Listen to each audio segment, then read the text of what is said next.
নমস্কাৰ এই মুহূৰ্তত আহি পৰিছে ৰাতিপুৱাৰ কেইবাটাও গুৰুত্বপূৰ্ণ খবৰ আজি 3 জুন অসমৰ ভাৰতৰ বিভিন্ন প্ৰান্তৰ পৰা ৰাতিপুৱাৰ কেইবাটাও খবৰ একেলগে যুগুতোৱা হৈছে এই মুহূৰ্তত জনাই আছো ৰাতিপুৱাৰ গুৰুত্বপূৰ্ণ খবৰ চেয়াৰমেন আলী আহমেদে গোটেই নিৰ্বাচনটো মোদীৰ নিচিনা জুমদাৰে পাৰ কৰিলে চেয়াৰমেন আলী আহমেদে টিকট পাবলৈ বহুতকে খোজ কৰিব লগা হ'ব পাৰে কিন্তু মই কাকো ৰঙা চাহ একাপো নোখোৱাকৈ নিৰ্বাচনৰ টিকট লাভ কৰিছো চেয়াৰমেন আলী আহমেদক কটাক্ষ কৰিছে এইদৰে আব্দুল খালেকে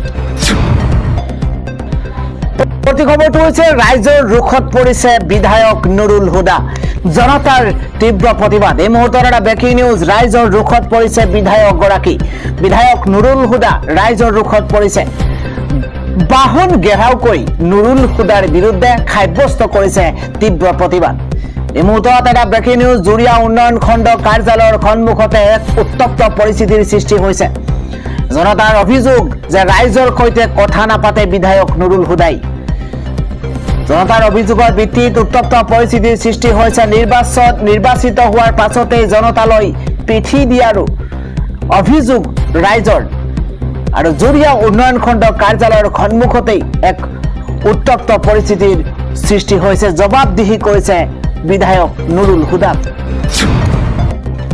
খবৰটো হৈছে জুনাইত মাইক যোগে আজান প্ৰদানক লৈ এই মুহূৰ্তত এক উত্তেজনাময় পৰিৱেশৰ সৃষ্টি হৈছে ধেমাজি জিলা মহকুমা সদৰ জুনাইত মাইক আৰু উচ্চ প্ৰাবল্যৰ লাউড স্পিকাৰ যোগে আজান প্ৰদান কৰাক লৈ এক তীব্ৰ প্ৰতিক্ৰিয়াৰ সৃষ্টি হৈছে জুনাই চহৰ তথা ইয়াৰ আশে পাশে থকা অঞ্চলসমূহত শব্দ প্ৰদূষণ আৰু সামাজিক সম্প্ৰীতিৰ প্ৰতি লক্ষ্য ৰাখি স্থানীয় 18টাকৈ সংগঠনে একেগোট হৈ ইয়াৰ বিৰুদ্ধে তীব্ৰ আপত্তি দৰ্শাইছে এই সন্দৰ্ভত সংগঠনসমূহৰ প্ৰতিনিধিত্বমূলক এটা দলে জুনাই আৰক্ষী থানাত উপস্থিত হৈ এক লিখিত অভিযোগ পত্ৰ দাখিল কৰিছে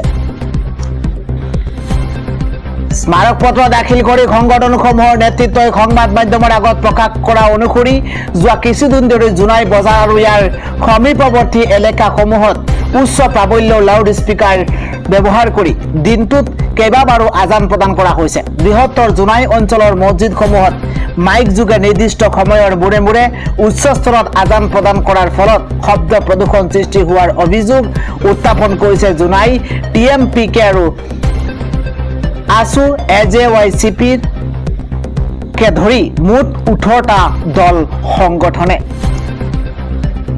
18টা সংগঠনৰ যুটীয়া মঞ্চ স্পষ্ট কৰি দিয়ে যে তেওঁলোকৰ কোনো ধৰ্মীয় ৰীতি-নীতি বা উপাসনাৰ প্ৰতি আপত্তি নাই কিন্তু জনবসতিপূৰ্ণ অঞ্চলত উচ্চ শব্দৰ মাইক বা লাউড স্পিকাৰ ব্যৱহাৰ কৰাটো বন্ধ হ'ব লাগে আৰু হৈছে ৰাজীৱ ভৱনৰ ধমকৰ প্ৰতিশোধ জুবেৰ আলমৰ ঘনিষ্ঠ 4 কংগ্ৰেছ নেতাক নিলম্বন গৌৰৱ গগৈৰ এই মুহূৰ্তৰ এটা পলিটিকেল খবৰ জনাইছো ৰাজীৱ ভৱনত গৌৰৱ গগৈক জুবেৰ আলমৰ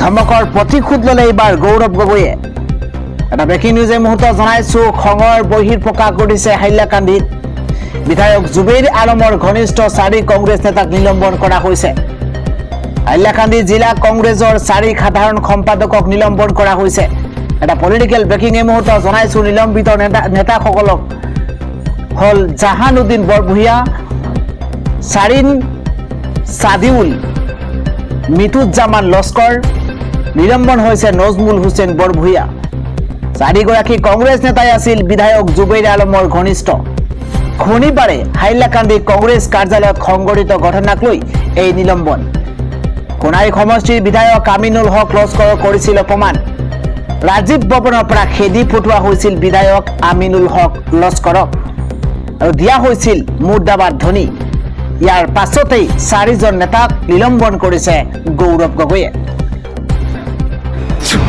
আন এটা খবৰ হৈছে খালী কৰা হ'ব গোৱালপাৰা বুলডোজাৰ চলোৱাৰ পূৰ্বে এৰক ঘৰবাৰী এটা ব্ৰেকিং নিউজ মুহূৰ্তত জনাইছো হাজাৰ হাজাৰ বেদখলকাৰীক শেষ সকিয়নি দিয়া হৈছে কঠোৰ হৈ পৰিছে চৰকাৰ দয়া নাই ক্ষমা নাই হাজাৰ হাজাৰ বেদখলকাৰীক শেষ সকিয়নি দিয়া হৈছে বাসগৃহত বুলডোজাৰ চলাৰ পূৰ্বে এৰক ঘৰবাৰী এই মুহূৰ্তত গুৰুত্বপূৰ্ণ খবৰ, জুন মাহতে হাজাৰ হাজাৰ অচিনাকি লোকক কৰা হ'ব উচ্ছেদ। গুৰুত্বপূৰ্ণ খবৰ, বৃহত্তৰ গোৱালপাৰাত জুন মাহতে প্ৰশাসনে চলাব বুলডোজাৰ। উচ্ছেদ চলালে টকা পইচা খৰচ হয়। উচ্ছেদ চলালে আৰক্ষী বাহিনী বিষয়া কৰ্মচাৰীৰ সময় খৰচ হয়। তাৎক্ষণিকভাৱে ঘৰ দুৱাৰ ভাঙি গুচি যাওক বেদখলকাৰী। জলৈ যায় যাওক, কোনো গোৱালপাৰাত থাকিব নোৱাৰিব। অবৈধ নাগৰিকে গোৱালপাৰাত অশান্তি আনিছে। ভূমি বনাঞ্চল দখল কৰি আমাৰ সংস্কৃতিৰ ওপৰত আঘাত হানিছে। বেদখলকাৰীয়ে পিতৃ মাতৃ জীয়ৰী বোৱাৰীৰ সুৰক্ষা নোহোৱা কৰিছে। উচ্ছেদ চলালেহে গোৱালপাৰা আগুৱাই যাব পাৰিব। আগন্তুক 10 বছৰত গোৱালপাৰা হৈ পৰিব ডিব্ৰুগড় তিনিচুকীয়া। বেদখলকাৰী খকিয়নি বিজেপিৰ বিধায়ক টংকেশ্বৰ ৰাভাৰ। পৰৱৰ্তী খবৰটো হৈছে কিদৰে সেইদিনা ঘৰৰ পৰা ওলাই গৈছিল ৰজ আলী। ৰাজ্যত জোকাৰি যোৱা ৰজ আলীৰ সেই ভয়ংকৰ ঘটনা আপোনাৰ নিশ্চয় চকুৰ সন্মুখতে জিলিকি আছে আৰু অৱশেষতে মুখ খুলিছে ৰজ আলীৰ পিতৃয়ে। কি কৈছে পিতৃয়ে, চাওঁ আহক আমাৰ এই বিশেষ প্ৰতিবেদন। এটা ব্ৰেকিং এই মুহূৰ্তত জনাইছো, ৰজ আলীৰ জানাজা শেষ কৰি মুখ খুলিছে পিতৃয়ে। ইতিমধ্যে ৰজ আলীৰ জানাজা সম্পন্ন হৈছে আৰু ৰজ আলীৰ জানাজা শেষ কৰি মুখ খুলিছে পিতৃয়ে। ৰজ আলীক জানাজা শেষ কৰি পিতৃয়ে কৈছে কিদৰে ঘৰৰ পৰা সেইদিনা ওলাই গৈছিল ৰজ, কেনেকৈ ঘৰৰ পৰা সেইদিনা ওলাই গৈছিলে। সন্ধিয়া 6:30 বজাত ঘৰৰ পৰা ওলাই গৈছিল ৰজ। ঘৰৰ পৰা ওলাই যোৱাৰ খন্তেক পাছতেই ঘটিছিল এই ভয়ংকৰ ঘটনা। ঘৰত নাছিল কোনো অস্ত্ৰ, বাহিৰৰ পৰা অস্ত্ৰ লৈ যোৱাৰ সন্দেহ ৰজে। নলবাৰীৰ ঘটনা সংঘটিত কৰিয়েই পলায়ন কৰিছিল ৰজে। নিজৰ মোবাইল নাছিল ৰজৰ, মাতৃৰ মোবাইল কৰিছিল ব্যৱহাৰ। স্কুলৰ দিনাৰ পৰাই ৰজৰ সৈতে মৃদু মুদ্ৰাৰ প্ৰেম থকাৰ অভিযোগ উত্থাপন হৈছে। গাঁৱৰ কোনো লোক উপস্থিত নাথাকিল সমূহীয়া জানাজাত। কেৱল পৰিয়ালৰ লোকৰ উপস্থিতিৰে জানাজা সম্পন্ন ৰজ আলীৰ। নাম লৈ বৰ দেউতাকে দিছে শেষ বিদায় ৰজ আলীৰ। আৰু নলবাৰীৰ কাণ্ডৰ নায়ক ৰজ আলীৰ জানাজা সম্পন্ন কৰা হৈছে। উপস্থিত নাথাকিল পিতৃ মাতৃ। ৰজ আলীৰ জানাজা সম্পন্ন কৰা হৈছে ৰাজহুৱা কবৰস্থানৰ পৰিৱৰ্তে নিজ বাসগৃহতে কৰা হল জানাজা।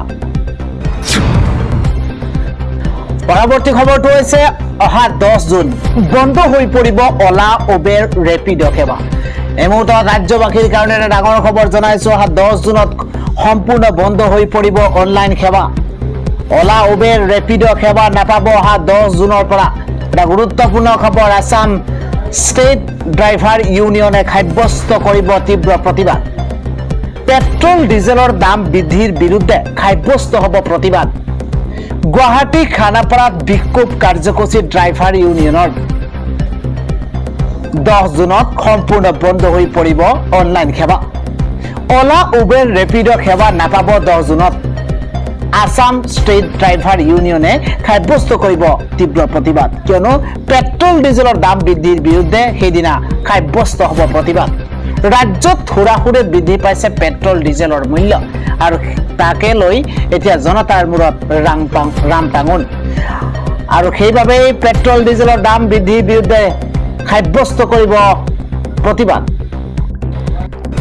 আন এটা খবৰ হৈছে বিজেপি ত্যাগ তামিলনাডুৰ প্ৰাক্তন বিজেপি অধ্যক্ষ কে আন্নামলাইৰ।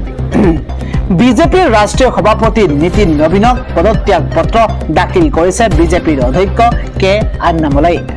সভাপতি পদৰ পৰা অপসাৰণ তথা সহযোগী দলৰ সৈতে আসন ভাগ বটোৱাৰাক লৈ অসন্তুষ্ট হৈ আছিল আন্নামলাই। বিজেপি নেতাগৰাকীক সন্তুষ্ট কৰিবলৈ বিজেপিয়ে ৰাজ্যসভাৰ আসন আৰু কেন্দ্ৰীয় মন্ত্ৰিত্বৰ অফাৰো দিছিল যদিও সেয়া গ্ৰহণ নকৰিলে কে আন্নামলাই এগৰাকী প্ৰাক্তন IPS বিষয়া। পৰৱৰ্তী খবৰ, কালিৰ সন্ধিয়াৰ ভাগত এক ভয়ংকৰ ঘটনা। ব্ৰহ্মপুত্ৰৰ ভয়ংকৰ ঘটনাত 100জনৰো অধিক যাত্ৰীৰ মাজত ব্ৰহ্মপুত্ৰত লাগিছে হাহাকাৰ। এই মুহূৰ্তৰ এটা গুৰুত্বপূৰ্ণ খবৰ, ব্ৰহ্মপুত্ৰৰ বুকুত ভয়ংকৰ ঘটনা সংঘটিত হৈছে। কাল ধুমুহাৰ কবলত পৰিছে যাত্ৰীবাহী এখন নৌকা। ধুবুৰীৰ ব্ৰহ্মপুত্ৰ নদীৰ এই দৃশ্য। হঠাৎ অন্ধকাৰ হৈ পৰিছে ধুবুৰী, কথমপি প্ৰাণ ৰক্ষা পৰিছে 100জনৰো অধিক যাত্ৰীৰ। এটা ডাঙৰ খবৰ এই মুহূৰ্তত জনাইছো, বীৰসিং গাঁও পঞ্চায়তৰ পৰা যোগমায়া ঘাটলৈ অহা নৌকা ধুমুহাৰ কবলত পৰিছে আৰু নৌকাখনত আছিল শিশুকে ধৰি 100জনৰো অধিক যাত্ৰী। নৌকাখনৰ ফিটনেছ ভাল নহয় আৰু বৰষুণ অহাৰ লগে লগে নৌকাৰ ভিতৰত পানী সোমোৱা আৰম্ভ কৰিছে আৰু ব্ৰহ্মপুত্ৰৰ বুকুতেই 100জন যাত্ৰী কঢ়িয়াই নিয়াৰ নাৱত এক ভয়ংকৰ দুৰ্ঘটনা। কথমপি 100গৰাকী যাত্ৰীৰ প্ৰাণ ৰক্ষা পৰিছে বুলি জানিব পৰা গৈছে। আন এটা খবৰ হৈছে, প্ৰশাসনৰ ঊৰ্ধত নেকি হিন্দু সংগঠনৰ নেতা। হিন্দু নেতাৰ দাবীৰ পাছতেই প্ৰশাসনে চিল কৰিছে মছজিদ। এই মুহূৰ্তৰ এটা ব্ৰেকিং নিউজ, হিন্দু সংগঠনৰ নেতাৰ দাবীৰ পাছতেই এবাৰ প্ৰশাসনে চিল কৰিছে মছজিদ। মুছলমান সমাজৰ ক্ষোভ, প্ৰশাসনৰ ঊৰ্ধত নেকি হিন্দু সংগঠনৰ নেতা। হিন্দু নেতাৰ দাবীৰ প্ৰতি সঁহাৰি জনাই প্ৰশাসনে মছজিদ চিল কৰিছে। স্থানীয় মুছলমানৰ বহু প্ৰতিবাদৰ পিছতো মছজিদ চিল কৰিছে কৰ্তৃপক্ষই। গুৰুত্বপূৰ্ণ খবৰ, এতিয়াৰ পৰা আমি কেনেকৈ নামাজ আদায় কৰিম, কি হ'ব আমাৰ। উত্তৰাখণ্ডৰ ডেৰাডুনৰ থানুক প্ৰশাসনে চিল কৰিছে জামা মছজিদ। মন্দিৰৰ ওচৰত মছজিদ থাকিব নোৱাৰে বুলি দাবী কৰিছিল হিন্দু নেতাই। অবৈধ বেদখলেৰে জামা মছজিদটো প্ৰতিষ্ঠা কৰা বুলি অভিযোগ উত্থাপন কৰিছিল আৰু 1 জুনৰ ভিতৰতে মছজিদৰ চৌহদ খালী কৰিবলৈ দাবী জনাইছিল। ডেৰাডুনৰ মছজিদটো চিল কৰাৰ পিছতে সৃষ্টি হৈছে তীব্ৰ বিতৰ্কৰ। ৰাইজৰ অভিযোগ, আদালতৰ নিৰ্দেশ কেৱল এটা অংশৰ বাবেহে আছিল প্ৰযোজ্য, কিন্তু প্ৰশাসন বিষয়াসকলে মছজিদটোৰ সমগ্ৰ ঠাইখিনিয়ে চিল কৰিলে। চৰকাৰ প্ৰশাসনৰ এই কাৰ্যক লৈ ক্ষোভ উজাৰিছে মুছলমান সমাজে। এনে পৰিস্থিতিত প্ৰশাসনৰ নিৰপেক্ষতাৰ ওপৰত মুছলমান সমাজে প্ৰশ্ন উত্থাপন কৰিছে। হিন্দু সংগঠনৰ নেতাৰ দাবীৰ পাছতেই প্ৰশাসনে মছজিদ চিল কৰিছে। আন এটা খবৰ হৈছে, লাভ জেহাদক লৈ উত্তপ্ত খাৰুপেটীয়া আৰক্ষী চকী। স্থানীয় লোকে এই মুহূৰ্তত থানা ঘেৰাও কৰিছে। ডাঙৰ খবৰ, এইবাৰ লাভ জেহাদৰ অভিযুক্তক আৰক্ষীৰ ৰক্ষণাবেক্ষণৰ অভিযোগ উত্থাপন হৈছে। এটা বিগ নিউজ, খাৰুপেটীয়া আৰক্ষী থানাত উত্তেজিত জনতাৰ হাল্লাবোল। শ পুৰুষ মহিলাই ঘেৰাও কৰিছে খাৰুপেটীয়া আৰক্ষী থানা। 16 বছৰীয়া নাবালিকাক লৈ গৈছিল ৰফিকুল ইছলাম নামৰ এজনে আৰু তাৰ পাছতেই ৰফিকুলক জেললৈ প্ৰেৰণ কৰা হ'ল যদিও অচিত ভূমিকাক লৈ ক্ষুণ্ণ হৈ পৰিছে জনতা। এতিয়ালৈ কিয় নাবালিকাগৰাকীৰ স্বাস্থ্য পৰীক্ষা কৰা নাই বুলি প্ৰশ্ন উত্থাপন হৈছে। লাভ জেহাদৰ ঘটনা এটাক সাধাৰণ অপহৰণৰ কিয় ৰূপ দিয়া হ'ল? অভিযুক্ত আনসকলক কিয় এৰি দিলে প্ৰশ্ন উত্থাপন কৰিছে উত্তেজিত জনতাই। লাভ জেহাদৰ ঘটনাক লৈ আকৌ উত্তপ্ত পৰিস্থিতিৰ সৃষ্টি হৈছে। আন এটা খবৰ হৈছে, ইউক্ৰেইনৰ ওপৰত বৃহৎ ড্ৰোন আক্ৰমণ কৰিছে ৰাছিয়াই। 600 ড্ৰোনেৰে ইউক্ৰেইনত আক্ৰমণ ৰাছিয়াৰ আক্ৰমণত 11জনকৈ লোক নিহত হোৱাৰ খবৰ এই মুহূৰ্তত পোহৰলৈ আহিছে। পৰৱৰ্তী খবৰটো হৈছে, হঠাৎ অহা ধুমুহাত ৰাজ্যৰ প্ৰান্তে প্ৰান্তে বিস্তৰ ক্ষতি। প্ৰচণ্ড গৰম আৰু তাৰ মাজতেই ৰাজ্যত প্ৰান্তে প্ৰান্তে ধুমুহা বৰষুণ। এটা গুৰুত্বপূৰ্ণ খবৰ এই মুহূৰ্তত জনাইছো, ৰাজ্যৰ প্ৰান্তে প্ৰান্তে প্ৰচণ্ড ধুমুহা বৰষুণ। ঘৰৰ বাহিৰলৈ নোলাব, কিয়নো ৰাজ্যত বতৰে কালৰূপ ধাৰণ কৰিছে। প্ৰকৃতিৰ সংহাৰ আৰু কালৰূপত এক ভয়ংকৰ পৰিস্থিতিৰ সৃষ্টি হৈছে। গুৰুত্বপূৰ্ণ খবৰ এই মুহূৰ্তত জনাইছো, হঠাৎ অহা ধুমুহা বৰষুণে এফালৰ পৰা দাহিমুহি লৈ গৈছে ঘৰ দুৱাৰ। বিদ্যুৎ যোগান পৰ্যন্ত ব্যাহত হৈ পৰিছে, চৌদিশে অন্ধকাৰ পৰিৱেশ। ব্ৰেকিং এই মুহূৰ্তত জনাইছো, জনসাধাৰণক ঘৰৰ ভিতৰত থাকিবলৈ আৰু সাৱধানতা অৱলম্বন কৰিবলৈ আহ্বান জনোৱা হৈছে। প্ৰকৃতিয়ে কাল ৰূপ ধাৰণ কৰিছে, যি পাইছে সন্মুখত দাহিমুহি ধ্বংস কৰি পেলাইছে। এক প্ৰকাৰৰ প্ৰকৃতিয়ে ৰুষ্ট ৰূপ ধাৰণ কৰা পৰিলক্ষিত হৈছে। পৰৱৰ্তী নিজৰ ইচ্ছামতেই বিবাহ পাতিব। অসমৰ মুছলমানৰ হৈ থিয় দিছে আছাদুদ্দিন ওৱেইছিয়ে। এটা ব্ৰেকিং নিউজ এই মুহূৰ্তত জনাইছো, হিন্দুৰ আইন মুছলমানৰ ওপৰত জাপি দিলে নচলিব। এই হুংকাৰ দিছে আছাদুদ্দিন ওৱেইছিয়ে। হিন্দু বিবাহ আইনৰ মতে নচলে মুছলমান সমাজ। মুছলমানৰ ওপৰত হিন্দু বিবাহ আইন জাপি দিছে বিজেপিয়ে। হিন্দু আৰু মুছলমানৰ পাৰ্চনেল ল' বেলেগ বেলেগ। অসমত গৃহীত হোৱা UCC বিধেয়কৰ বিৰোধিতা আছাদুদ্দিন ওৱেইছি। আদিবাসী জনগোষ্ঠীয় লোকক UCCৰ পৰা আঁতৰাই ৰখাৰো বিৰোধিতা কৰিছে আছাদুদ্দিন ওৱেইছিয়ে। মুছলমানৰ ইচ্ছামতে বিবাহ কৰোৱা বন্ধ কৰিবলৈ বিজেপি কোন? মুছলমানে পৰিয়ালৰ সম্পৰ্কীয় লোকৰ মাজতো বিবাহ কৰে। হিন্দুৰ নিয়মৰ মতে মুছলমানে কেতিয়াও বিবাহ সম্পন্ন নকৰে। UCCক লৈ হিমন্ত বিশ্ব শৰ্মা চৰকাৰক সমালোচনা আছাদুদ্দিন ওৱেইছিৰ। আন এটা খবৰ হৈছে, গৰু সাধাৰণ জন্তু নহয়, গৰু আমাৰ মাতৃ। গো হত্যা কৰিলে ভয়ংকৰ পৰিণতি হ'ব বুলি মুছলমানসকলক সকিয়নি দিছে উত্তৰ প্ৰদেশৰ মুখ্যমন্ত্ৰী যোগী আদিত্যনাথে। ভাৰতৰ উত্তৰ প্ৰদেশৰ মুখ্যমন্ত্ৰী যোগী আদিত্যনাথে যিসকল লোকে গৰুক কেৱল এটা সাধাৰণ জন্তু বুলি ভাবে, তেওঁলোকক কঠোৰ সমালোচনা কৰি কৈছে যে ভাৰতীয় পৰম্পৰাত গৰুক মাতৃ হিচাপে পূজা কৰা হয়। আৰু সেই সময়তে বিজেপিৰ জ্যেষ্ঠ নেতাজনে সকীয়াই দি কয় যে মুছলমান ধৰ্মীয় নেতাসকলে নিজৰ অনুগামীসকলক গো মাতাৰ প্ৰতি কোনো ধৰণৰ অসন্মান প্ৰদৰ্শন নকৰিবলৈ সতৰ্ক কৰি দিয়া উচিত।